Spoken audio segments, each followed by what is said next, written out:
Imagine leaving your doctor's office with a smile. The paperwork in your hand says your cholesterol levels are within the normal range. You were told you're healthy. You feel safe. Then, a month later, you suffer a massive heart attack. It sounds like a medical anomaly or a nightmare scenario, but for thousands of people every single year, this is a mathematical reality. Standard lipid panels, the basic blood work nearly everyone relies on, are missing something crucial. There is a specific protein floating in your blood right now that is a far more accurate predictor of whether you will live to see old age or succumb to the world's #1 killer. It is the ghost in the machine of modern cardiology, and the terrifying part is that your doctor probably didn't order the test. To understand why this happens, we have to look under the hood of human biology. We need to talk about the difference between cargo and vehicles. When you get a standard cholesterol test, you're usually measuring LDL-C. Think of LDL-C as the cargo,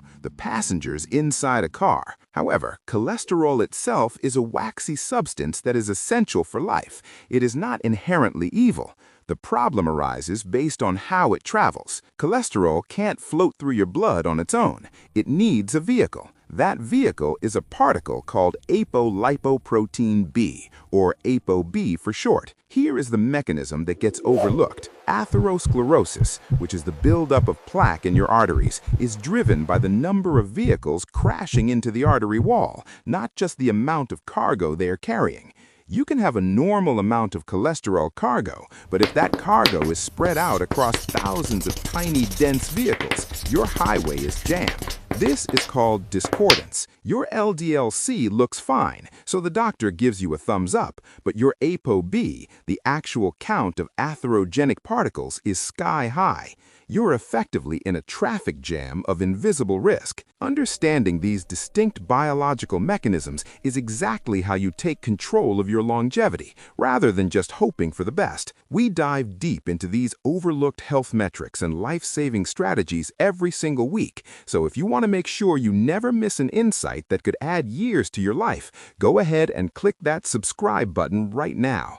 It is the best way to ensure your health knowledge stays ahead of the curve. So, let's say you insist on the test, and the results come back showing elevated ApoB. What is the intervention? The objective becomes purely mathematical: reduce the number of particles. For many, this starts with the diet, but it requires specificity. The primary driver of elevated ApoB is often saturated fat intake, which downregulates the LDL receptors on your liver. Think of these receptors as the catcher's mitts that pull the particles out of the blood. When you eat too much butter, coconut oil, or fatty beef, your liver pulls in fewer particles, leaving them to circulate and crash into your artery walls. Swapping these for monounsaturated fats and drastically increasing fiber intake can help clear the road. However, for a significant portion of the population, genetics hold the cards. If your liver is genetically programmed to overproduce these particles or fails to clear them, lifestyle changes alone might not move the needle enough. In these cases, pharmacological tools like statins or newer PCSK9 inhibitors are used to aggressively crush ApoB levels, essentially clearing the highway of traffic. But if this marker is so superior, why isn't it the standard? We have to look at the trade-offs. Nothing in healthcare is frictionless. First, there's the inertia of the insurance system, which moves at a glacial pace and is largely based on data from the 1970s. A standard lipid panel is incredibly cheap. An ApoB test costs more. While that cost is usually small, often less than $50, on a population scale, it adds up to billions. Furthermore, there's a debate about the cost-benefit analysis for low-risk populations. If your standard lipids are pristine, your blood pressure is perfect, and you have no family history, checking ApoB might be considered redundant by general practitioners. It adds a layer of complexity and potential anxiety that some doctors feel doesn't change the immediate treatment plan. However, when we weigh the measured verdict, the science is leaning heavily in one direction. If you have any metabolic dysfunction, such as high triglycerides, insulin resistance, or belly fat, standard cholesterol tests are notoriously inaccurate.